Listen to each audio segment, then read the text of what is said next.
آج بھی وہ نوجوان اپنی بائک سے میرے پیچھے پیچھے آ رہا تھا۔ میں تنگ آ چکی تھی اس سڑک چھاپ عاشق سے۔ پچھلے 1 مہینے سے میں اسے برداشت کر رہی تھی۔ جب بھی میں گھر سے نکلتی، مین روڈ تک جاتی، تو وہ میرا ہی منتظر کھڑا ہوتا تھا۔ جیسے بس اسٹاپ سے میں بس پکڑتی، تو اس کے بعد وہ میری بس کے پیچھے پیچھے سفر کرنے لگتا۔ آفس تک کی ڈیوٹی وہی دیتا تھا، اور جب میں آفس سے واپس گھر تک جاتی، تب بھی پتہ نہیں اسے کیا تکلیف تھی۔ پہلے پہلے تو مجھے لگا شاید یہ میرا وہم ہے، لیکن ایسے نہیں تھا۔ وہ آوارہ سا لڑکا تھا، عجیب سی پینٹ پہن کے رکھتا تھا، اپنی شرٹ کے اوپر کے 2 بٹن کھولے رکھتا تھا، منہ میں ہر وقت کچھ نہ کچھ چباتا رہتا تھا، آنکھوں پہ نظر کا چشمہ بھی تھا۔ میں سوچ چکی تھی آج اس لڑکے سے 2 ہاتھ کر کے ہی گھر جاؤں گی۔ جیسے ہی میں بس اسٹاپ سے اتری، آگے کا راستہ سنسان ہوتا تھا، تو وہ مجھ سے 20 قدم پیچھے اپنی بائک دھیرے دھیرے چلاتا رہتا تھا۔ جب بھی میں اسے پلٹ کے دیکھتی تو دائیں بائیں دیکھنے لگتا، ساتھ میں مسکرانے لگتا۔ خوش شکل نوجوان تھا، لیکن میرا پیچھا کیوں کر رہا تھا؟ بہرحال کچھ دور جا کر میں وہیں رک گئی۔ مین روڈ پہ اس وقت گاڑیوں کی آمد و رفت تھی۔ میں نے دیکھا اس کی بائک بھی رک چکی تھی۔ میں پلٹ کے پیچھے کو جانے لگی تو وہ کچھ گھبرا سا گیا۔ میں اس کی بائک کے سامنے جا کے کھڑی ہو گئی۔ میں نے کہا، کیا چاہتے ہو تم؟ کون ہو تم اور کیوں میرا پیچھا کیے جا رہے ہو؟ کہنے لگا، میں نے کیا کیا ہے؟ میں نے کہا، میرے سامنے جھوٹ مت بولو، میں پچھلے 1 مہینے سے نوٹ کر رہی ہوں۔ وہ کہنے لگا، واقعی آپ پچھلے 1 مہینے سے نوٹ کر رہی ہیں؟ شکر ہے میرے اللہ کا، میں تو سمجھا تھا میں پاگلوں کی طرح آپ کے پیچھے پڑا ہوں، آپ تو دیکھتی تک نہیں ہیں۔ اس کی ڈھٹائی دیکھ کے میں جتنا حیران ہوتی اتنا کم تھا۔ مطلب اسے کوئی فرق ہی نہیں پڑتا تھا اس چیز کا۔ وہ تو منتظر تھا کہ میں کب اسے نوٹ کرتی ہوں اور کب نہیں۔ کہنے لگا، اس کا مطلب ہے آگ برابر لگی ہوئی ہے۔ میں نے کہا، میں اس قسم کی فضول باتیں سننے کی عادی نہیں ہوں۔ کہنے لگا، میں نے تو آپ سے کچھ کہا ہی نہیں ہے، آپ تو خود پلٹ کے میرے پاس آئی ہیں، خود ہی بات کر رہی ہیں۔ میں تو صرف آپ کو دیکھتا ہوں، اپنی آنکھوں کی پیاس بجھاتا ہوں، مجھے بہت اچھی لگتی ہیں آپ۔ میں نے کہا، دیکھو مجھے یہ سڑک چھاپ قسم کے عاشق بالکل اچھے نہیں لگتے۔ کہنے لگا، پھر کیسے عاشق اچھے لگتے ہیں؟ مجھے بتا دیں، میں کب سے وہی بننے کی کوشش کر رہا ہوں۔ مجھے لگتا تھا جیسے وہ میری باتوں کا تمسخر اڑا رہا ہے۔ میں نے کہا، آئندہ میرا پیچھا نہیں کرنا۔ کہنے لگا، تو اپنا فون نمبر دے دیں تاکہ میرا بھی کام آسان ہو جائے، روز روز ابا کی دکان چھوڑ کے یہاں آنا پڑتا ہے، پھر ڈانٹ کھانی پڑتی ہے۔ وہ تو یوں بے تکلف تھا جیسے میں کئی بار اس سے باتیں کر چکی ہوں۔ میں نے کہا، تمہاری طرح نہ تو میں فارغ ہوں، نہ میرے پاس اتنا ٹائم ہے کہ میں تم جیسے فضول سے لڑکے سے باتیں کرتی رہوں۔ کہنے لگا، فضول تو نہیں ہوں، پلیز دے دینا نمبر، زیادہ تنگ نہیں کروں گا۔ میں نے کہا، آئندہ میرا پیچھا مت کرنا ورنہ گلی کے لڑکوں سے تمہیں مار پڑواؤں گی۔ یہ کہہ کر میں تیزی سے چلتی ہوئی اپنی گلی کے اندر آ گئی۔ جیسے ہی میں گھر میں داخل ہوئی، اماں کے کھانسنے کی آواز آ رہی تھی۔ شاید پھر سے ماں کو کھانسی کا دورہ پڑا تھا۔ میں نے جلدی سے بیگ ایک طرف رکھا اور اماں کے کمرے میں آ گئی۔ ان کی کمر سہلانے لگی، کہنے لگی، پتہ نہیں یہ بیماری لگتا ہے اب میری جان لے کے ہی مجھے چھوڑے گی۔ پوری طرح سے ان کا سانس پھول رہا تھا۔ میں نے جلدی سے ان کی دوائیاں انہیں دی۔ میں نے کہا، اماں دوائیاں تو آپ ٹائم سے کھایا کریں نا۔ کہنے لگی، میں نے تمہیں بھی پریشان کر رکھا ہے۔ میں نے کہا، میں پریشان نہیں ہوں، سوائے اس کے کہ آپ دوائیاں ٹائم پہ لے لیا کریں۔ کہنے لگی، مجھے تمہاری فکر ستاتی رہتی ہے، تم اپنے گھر کی ہو جاتی تو مجھے بھی سکون ہو جاتا۔ میں نے کہا، کیوں ٹینشن لیتی ہیں آپ ٹھیک ہو جائیں گی۔ کہنے لگی، صباحت تمہیں نہیں پتا بیٹا، لیکن مجھے لگتا ہے اس بار میں بچ نہیں پاؤں گی۔ میں اپنی والدہ کی باتیں سن کے پریشان ہو گئی تھی۔ وہ کہنے لگی، کاش کوئی اچھا سا رشتہ ہوتا تو میں تمہاری شادی کر دیتی تاکہ میرا مرنا آسان ہو جاتا، مجھے تمہاری فکر ستاتی رہتی ہے۔ میں نے کہا، امی آپ کیوں اتنی بڑی بڑی باتیں سوچنے لگتی ہیں؟ کچھ نہیں ہوگا آپ کو، میں کل ہی آپ کو ڈاکٹر کے پاس لے کے جاتی ہوں۔ وہ کہنے لگی، ڈاکٹر کیا کر لے گا؟ میں نے کہا، بہت زیادہ سوچتی رہتی ہیں آپ، پورا دن اکیلی جو ہوتی ہیں۔ میں نے کہا، آپ نے کھانا کھایا تھا؟ کہنے لگی، دل ہی نہیں چاہ رہا تھا۔ میں نے جلدی سے کھانا گرم کیا، اپنی والدہ کو کھانا کھلایا، انہیں دوائی دی تو وہ سو گئیں۔ میں ان کے چہرے کو غور سے دیکھ رہی تھی۔ آنکھوں کے گرد سیاہ حلقے بڑھ چکے تھے، پتہ نہیں کیا سوچتی رہتی تھی۔ بہرحال میں نے اپنی چائے بنائی، کھلے صحن میں رکھی کرسی پر بیٹھ کر چائے پینے لگی، جب کاغذ کا ایک رکا بال کی طرح اچھال کے کسی نے اندر پھینکا۔ میں نے چائے کا کپ ایک طرف رکھا، وہ اٹھا کے کھولا تو اس پہ لکھا تھا، میرا نام آیان ہے، آیان مصطفیٰ، میں آپ سے بہت محبت کرتا ہوں، پلیز اپنا نمبر دے دیں۔ میں تو اس شخص سے پریشان ہو کے رہ گئی تھی۔ مجھے تو لگا تھا میرے یوں ڈانٹنے پر یہ پیچھے ہٹ جائے گا، لیکن اس کی تو جرت ہی بڑھ گئی تھی، میرا پیچھا کرتا رہتا تھا اور اب نمبر مانگ رہا تھا۔ بہرحال میں نے وہ کاغذ دوبارہ سے مروڑا اور باہر پھینک دیا۔ چائے ختم کر کے میں رات کا کھانا بنانے لگی۔ اگلے روز میں نے اپنے باس سے کہا کہ میں کچھ دیر سے آؤں گی۔ میں اپنی والدہ کو ڈاکٹر کے پاس لے کر گئی۔ ڈاکٹر نے دوبارہ سے سارے ٹیسٹ کروائے، ساری میڈیسن بدل دی۔ کہنے لگی اپنی والدہ کو پھل ول کھلایا کریں، ان کی خوراک کا خیال رکھا کریں۔ لیکن جیسے ہی میں ڈاکٹر کے کلینک سے باہر آئی تو وہ باہر ہی کھڑا تھا، وہیں اپنی موٹر سائیکل پر۔ مجھے تو لگتا تھا جیسے میرا باڈی گارڈ ہے یا چوکیدار ہے۔ عجیب نوجوان تھا۔ میرا اس سے نظروں کا تصادم ہوا تو مسکرانے لگا۔ بہرحال میں باہر آئی اور رکشہ روکنے لگی، لیکن رکشے والا کرایہ بہت مانگ رہا تھا۔ میری والدہ سے کھڑے ہونا مشکل تھا جب اس نے ایک رکشے والے کو روکا۔ گھر کا ایڈریس تو وہ جانتا تھا۔ اس سے پیسوں کا پوچھ کے اس نے جیب سے پیسے نکال کے اسے دیے، پھر رکشے والے کو میری طرف اشارہ کرنے لگا۔ میں تو اسے دیکھ کے حیران تھی، یہ کیا کر رہا تھا وہ؟ اور رکشے والا میرے پاس آ گیا، کہنے لگا بیٹھے۔ میں نے کہا میں نے آپ کو تو نہیں کہا۔ کہنے لگا وہ جو آپ کے ساتھ آئے ہیں انہوں نے روکا ہے اور کرایہ بھی دے دیا ہے۔ امی کہنے لگی اب کس بات کی بحث کر رہی ہو رکشے والے سے، مجھ سے کھڑے نہیں ہوا جا رہا بیٹا۔ مجبوراً مجھے اسی رکشے میں بیٹھنا پڑا۔ وہ یوں خوش تھا جیسے میں نے اس کی اس فضول حرکت پہ اسے شاباشی دی ہو۔ بہرحال ابھی بھی اس کی بائک ہمارے رکشے کے پیچھے تھی۔ جیسے ہی میں اپنے گھر کے پاس اتری، اپنی والدہ کو اندر لے کے جانے لگی، میں جانتی تھی ابھی بھی وہ باہر ہی کھڑا ہوگا۔ اپنی والدہ کو میں نے ان کی چارپائی پہ لٹایا اور باہر آئی، اپنے پرس میں سے پیسے نکالے اور اس کے منہ پہ مارے۔ یہ دیکھ کے اس کا مسکراتا ہوا چہرہ ایک دم سپاٹ ہوا۔ میں نے کہا تم اپنی اوچھی حرکتیں اپنی حد تک رکھو۔ میں نے اس دن بڑی شرافت سے تمہیں سمجھایا تھا، لیکن اگر تم باز نہیں آئے تو میں محلے والوں کو اکٹھا کر لوں گی اور تمہاری وہ درگت بناؤں گی کہ یاد کرو گے۔ میری بات سن کے کہنے لگا ضروری نہیں ہے کہ جو آپ کو برا لگے وہ برا ہی ہو۔ ٹھیک ہے میرا طریقہ ٹھیک نہیں ہے، پر میرے جذبے بالکل ٹھیک ہیں اور سچے ہیں۔ میں واقعی آپ سے محبت کرتا ہوں۔ میں نے کہا لیکن میں نہیں کرتی۔ ایک تو میری ماں بیمار ہے، میں اتنی پریشان ہوں، دوسرا تم نے میری زندگی اجیرن بنا رکھی ہے۔ چاہتے کیا ہو تم؟ کہنے لگا میں آپ سے شادی کرنا چاہتا ہوں، آپ کی والدہ بیمار ہیں، آپ مجھے بتا دیا کریں، میں دوائی لا دیا کروں گا۔ ایک تو آپ آفس سے تھکی ہوئی آتی ہیں، پھر اپنی والدہ کو بھی ڈاکٹر کے پاس لے کے جاتی ہیں، تو پھر کبھی ان کی دوائیاں بھی لینے جاتی ہیں۔ میں نے کہا تم میرا پیچھا چھوڑ دو، یہی میرے سر پہ بہت بڑا احسان ہوگا۔ وہ کہنے لگا وہ نہیں چھوڑ سکتا، کاش آپ کو کبھی یقین آ جائے۔ میں نے کہا اس طرح سڑک چھاپ عاشقوں کی طرح میرے پیچھے پیچھے پھرو گے تو کیا مجھے یقین آ جائے گا؟ کہنے لگا کہہ تو رہا ہوں نمبر دے دیں۔ میں تو ضد چوکے رہ گئی تھی۔ میں نے زور سے گھر کا دروازہ بند کیا۔ اگلے روز جب میں آفس سے آئی تو گھر کا دروازہ پہلے سے کھلا ہوا تھا۔ یہ دیکھ کر میں بری طرح سے گھبرا گئی، کیونکہ چابی تو میرے پاس ہوتی تھی۔ میری والدہ دروازہ نہیں کھول سکتی تھی، اس لیے میں چابی اپنے ساتھ ہی لے کر جاتی تھی۔ میں اندر آئی تو میری والدہ کسی سے باتیں کر رہی تھیں۔ میں پریشان ہو گئی، ہمارا تو اس شہر میں کوئی بھی اپنا نہیں تھا۔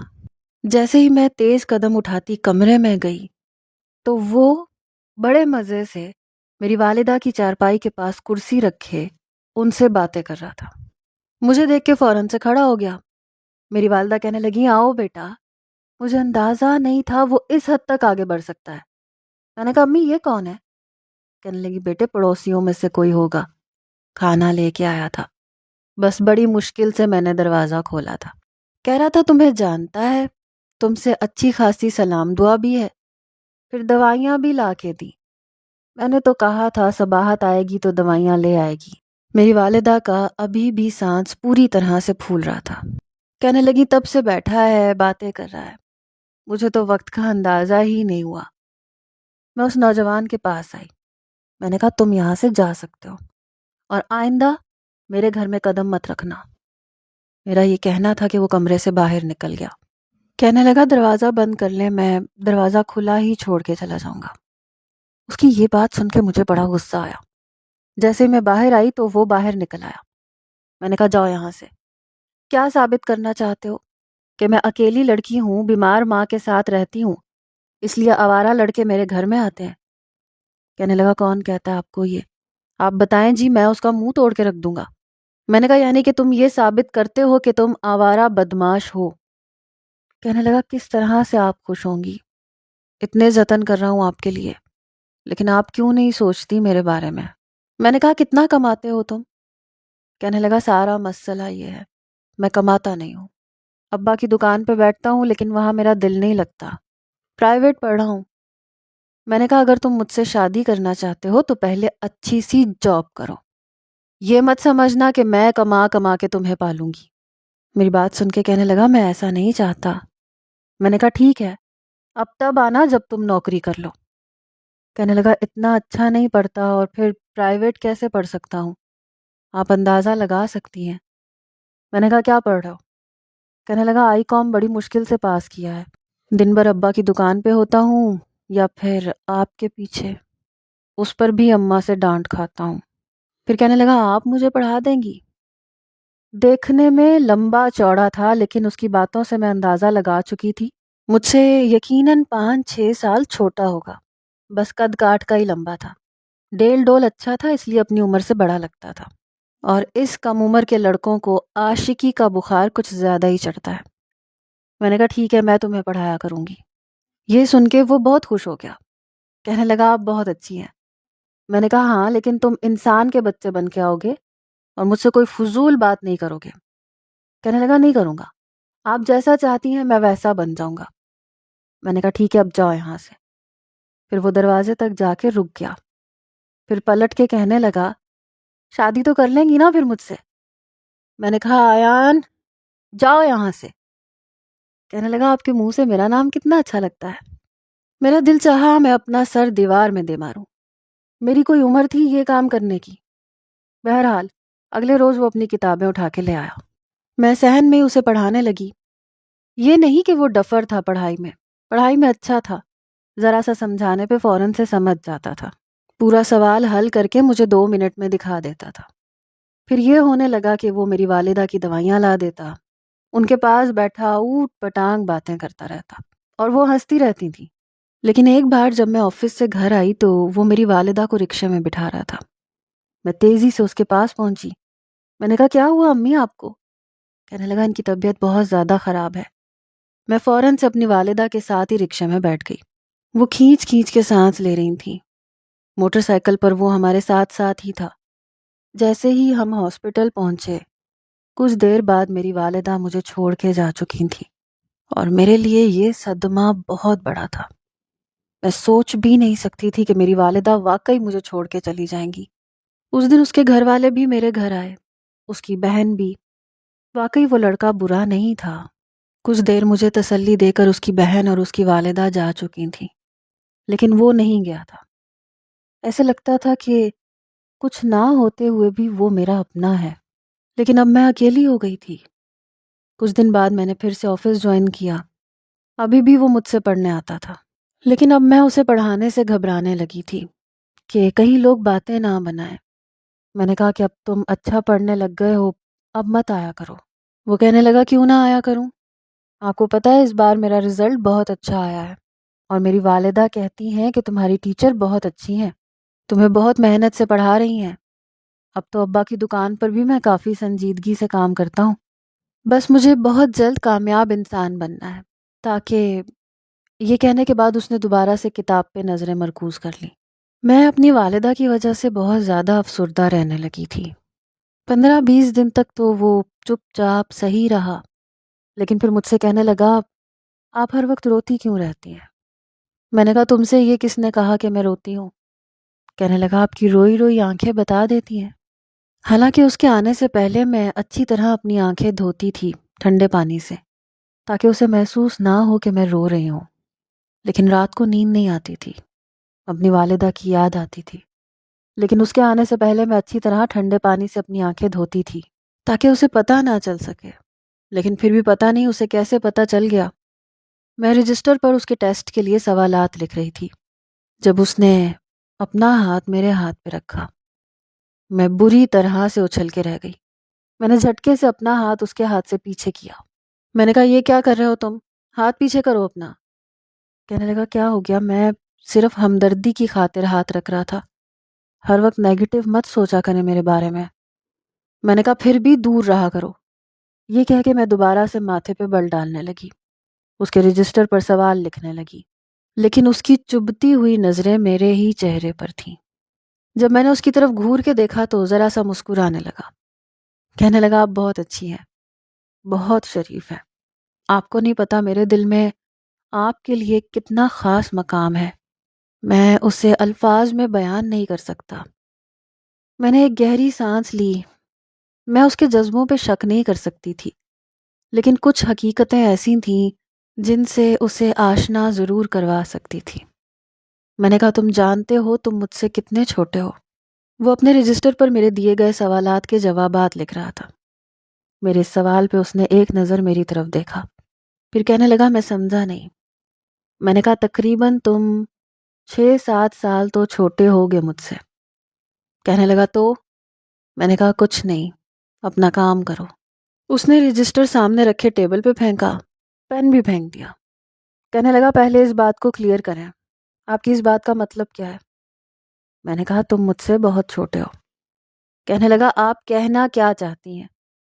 میں نے کہا سمجھدار کے لیے اشارہ کافی ہوتا ہے، تم نے ابھی BCom بھی مکمل نہیں کیا بلکہ مجھی سے پڑھتے ہو۔ کہنے لگا میری بات سنیں، یہ جو میں پڑھ رہا ہوں نا، صرف آپ کی خاطر پڑھ رہا ہوں تاکہ ایک اچھی جاب کر سکوں اور آپ کو سپورٹ کر سکوں۔ یہ مت سمجھیے گا کہ آپ کی نوکری پہ ہی ٹکا رہوں گا۔ میں نے کہا ہاں لیکن تمہارے گھر والے کبھی بھی تمہاری شادی تم سے 7 سال بڑی لڑکی سے تو نہیں کریں گے نا؟ وہ کہنے لگا زندگی میں نے گزارنی ہے اور شادی میں نے آپ ہی سے کرنی ہے۔ میں نے کہا پھر بھی میں چاہتی ہوں کہ تم اپنے گھر والوں سے دوبارہ سے پوچھ لو۔ وہ کہنے لگا بس ایک بار تعلیم مکمل ہونے دیں، مجھے نوکری پہ لگ جانے دیں، میں اپنے گھر والوں کو خود منا لوں گا۔ ان دنوں میں کافی پریشان تھی کیونکہ میری والدہ کے انتقال کے بعد بار بار ایان کا میرے گھر آنا مجھے مناسب نہیں لگتا تھا۔ انہی دنوں میرے ایک کولیگ نے بھی مجھے پروپوز کیا تھا اور میں سنجیدگی سے اس کے پروپوزل کے بارے میں سوچ رہی تھی۔ میں نے اس سے ٹائم مانگا تھا کہ میں چند دنوں میں اسے جواب دوں گی۔ وہ اپنے گھر والوں کو بھیجنے کے لیے بھی تیار تھا، لیکن میں چاہتی تھی کہ پہلے ایان کو بتا دوں تاکہ کل کو اسے دھچکا نہ لگے، اور میں اسی لیے اسے سمجھانا چاہ رہی تھی، لیکن وہ کچھ بھی سننے کو تیار نہیں تھا۔ میں نے کہا دیکھو لوگ باتیں کریں گے، شاید تمہیں ابھی ان باتوں کا اندازہ نہیں ہے کیونکہ ابھی تم عمر کے جس حصے میں ہو، اس عمر میں ایسے جذبات پیدا ہو جاتے ہیں جیسا تم میرے لیے رکھتے ہو، لیکن جب تم میچیور ہو جاؤ گے تو تمہاری سوچ بدل جائے گی، تب میرے لیے بہت مشکل ہو جائے گی۔ میں چاہتی ہوں کہ تم جذباتی ہو کر کوئی بھی فیصلہ نہ کرو بلکہ سوچ سمجھ کے کرو۔ اگر کل کو تمہارے گھر والوں نے انکار کر دیا تو میرے لیے بہت ساری مشکلات پیدا ہو جائیں گی۔ ہو سکتا ہے کل کو جب تم مجھ سے شادی کر لو تو لوگ تمہیں باتیں سنائیں کہ تمہاری بیوی تم سے 6-7 سال بڑی ہے، کیا جواب دو گے لوگوں کو؟ کہنے لگا آپ کو جواب چاہیے۔ وہ کافی سنجیدہ تھا۔ میں نے کہا ہاں چاہیے۔ اس نے میری کلائی پکڑی، مجھے اٹھا کے کمرے میں لے گیا۔ میں نے کہا یہ تم کیا کر رہے ہو؟ سامنے ڈریسنگ ٹیبل کے شیشے کے سامنے وہ میرے ساتھ کھڑا ہو گیا۔ میری ہائٹ زیادہ لمبی نہیں تھی، میرا سر اس کے کندھے سے بس ذرا سا اونچا تھا۔ کہنے لگا بتائیں مجھے، کیا آپ لگتی ہیں مجھ سے بڑی؟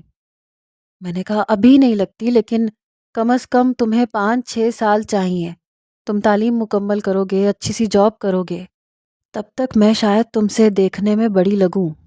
کہنے لگا ایسی باتیں کیوں کر رہی ہیں؟ آپ نہیں لگتی مجھ سے بڑی، اور اگر لگنے لگ بھی گئیں تو مجھے کوئی فرق نہیں پڑتا۔ میں نے کہا تم ابھی جس عمر کے حصے میں ہو تمہیں ایسے لگتا ہے کہ ہر چیز ممکن ہے، کوئی فرق نہیں پڑتا، لیکن میں جانتی ہوں جب تم ایک میچور ایج میں آؤ گے تو تم بھی ویسے ہی سوچو گے جیسے لڑکے سوچتے ہیں۔ دیکھو ابھی میرے پاس رشتے آ رہے ہیں، ابھی میرے پاس وقت ہے، میں کسی سے بھی شادی کر لوں گی، مجھے فرق نہیں پڑے گا۔ میں تم سے اتنی محبت نہیں کرتی کہ تمہیں چھوڑنا میرے لیے ناممکن ہو یا مشکل ہو۔ تم بھی سمجھداری کا مظاہرہ کرو، اچھی طرح سوچ سمجھ لو۔